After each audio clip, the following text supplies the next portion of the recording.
Thank you for joining our presentation entitled Researchers of the Lost Pigments. This project was co-created with my project student, Craig Spruill, and through a cross-disciplinary collaboration with Dr. Louisa Campbell, my colleague in archaeology.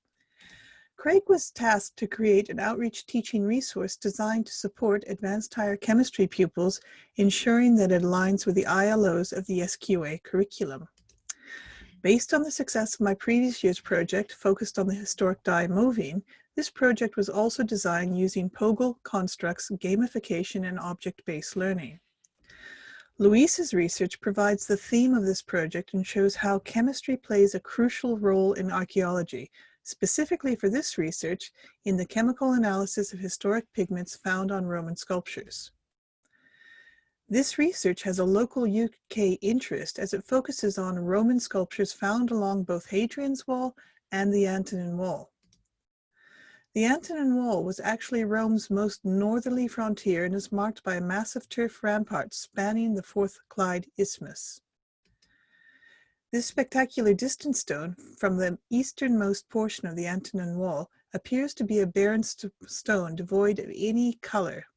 However, with chemical analysis, another vision of this Roman sculpture can be uncovered. Raman spectroscopy and X-ray fluorescence are the analytical tools used in Louisa's research to detect and identify traces of these historic Roman pigments on the sculptures found along these walls. Louisa has been able to fingerprint chemical compounds in these traces, thereby identifying the actual pigments that once adorned these objects.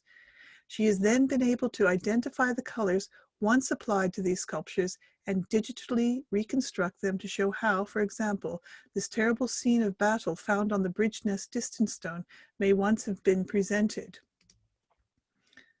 And I think you'll agree, the depiction of blood on the decapitated body and the Roman's weapon is quite a captivating sight. Because of this genuine research captivates the imagination of so many, and because the analytical techniques map so well to the advanced higher chemistry curriculum, we decided to construct this outreach teaching resource around Roman pigment identification. Therefore, two discrete POGIL scaffolded exercises were created on Raman and XRF. Each exercise has its own mystery and challenge embedded and its own associated teaching materials and objects. In POGIL fashion, these are run using facilitated, sequential, constructivist, student-led learning approaches. To give you a flavor of these exercises, we will briefly explore the Raman POGIL exercise. To start, the students are placed in small groups. They are given a unique Roman name and associated pebble with their group's name. Their mystery challenge is to determine which of the 8 stones around the room, each is painted with a different color arising from a mixture of pigments, and which one of these belongs to their particular group. This challenge will be met using a series of group-unique Raman spectra and a resource manual called the Book of Raman. The groups are guided through the task step by step to reach their correct deduction. Each group is supplied an acetate of a Raman spectra of an unknown pigment. Using the resource manual, the Book of Raman, which contains 16 different Raman spectra, the spectrum is matched. Using the table of information also contained within the Book of Raman, the pigment, its chemical composition, and its color is identified. Each group is given a new and unique spectrum on an acetate to repeat the process in step 2. So step 1 initiates the processes of exploration, concept invention, and application, thereby helping the students to develop their understanding. Repeating this process in step 2 builds confidence in the process and fosters student-led support. Step 3 also begins with the provision of a new Raman spectrum on acetate. However, this particular spectrum is messy and much more complicated.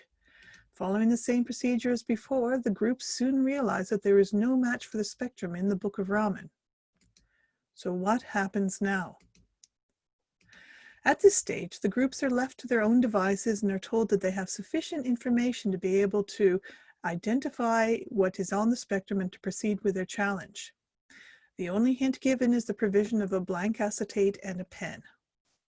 Through observation and deduction, the groups realized that this complicated spectrum is not due to a single compound, but arises from a combination of compounds.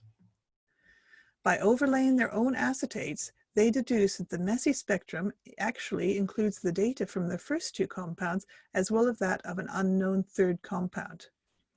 By tracing the unknown peaks and ignoring those arising from their first two identified compounds, students generate a spectrum that they can use to identify using the Book of Raman, identifying the pigment, its color, and this section of the challenge is then ended.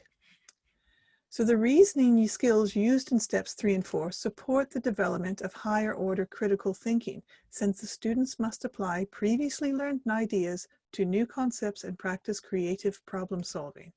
Secondary aims of POGIL include the enhancement of teamwork and communication skills, both of which are developed naturally through the student-led discussions and reasoning that occurs during these problem-solving steps.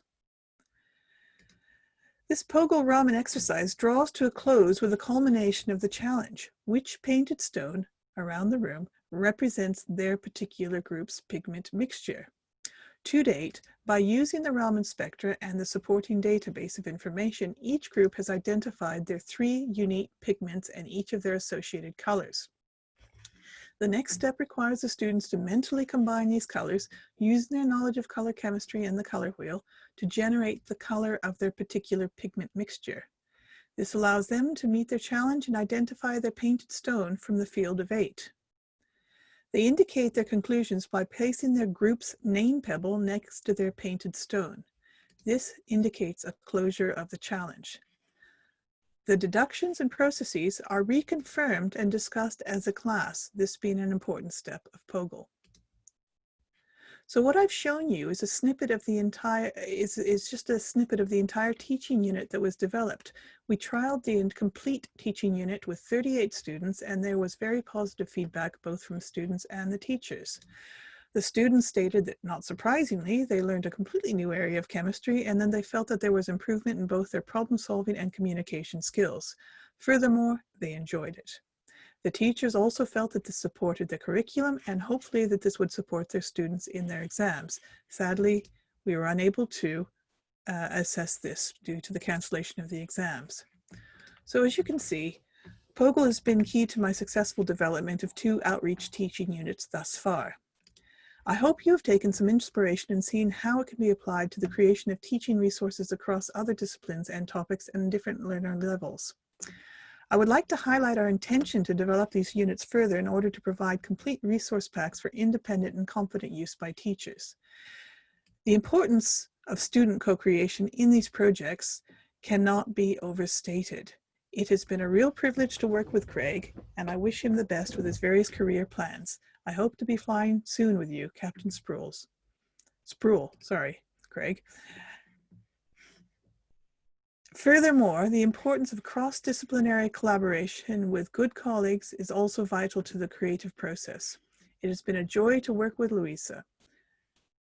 I'd like to offer an enormous thank you to the Vice-Vec Committee for giving me this platform to share my work and actually bringing this entire conference to fruition. Well done. I'd like to show you the images of the dream team. There's myself. There is Craig in front of his beloved airplane and Dr. Louisa Campbell in front of her beloved bridge nest distance stone, which you can see at the National Museum of Scotland in Edinburgh. There are some references that you may wish to refer to, and please feel free to contact us. We'd be delighted to discuss our work with you. Thank you.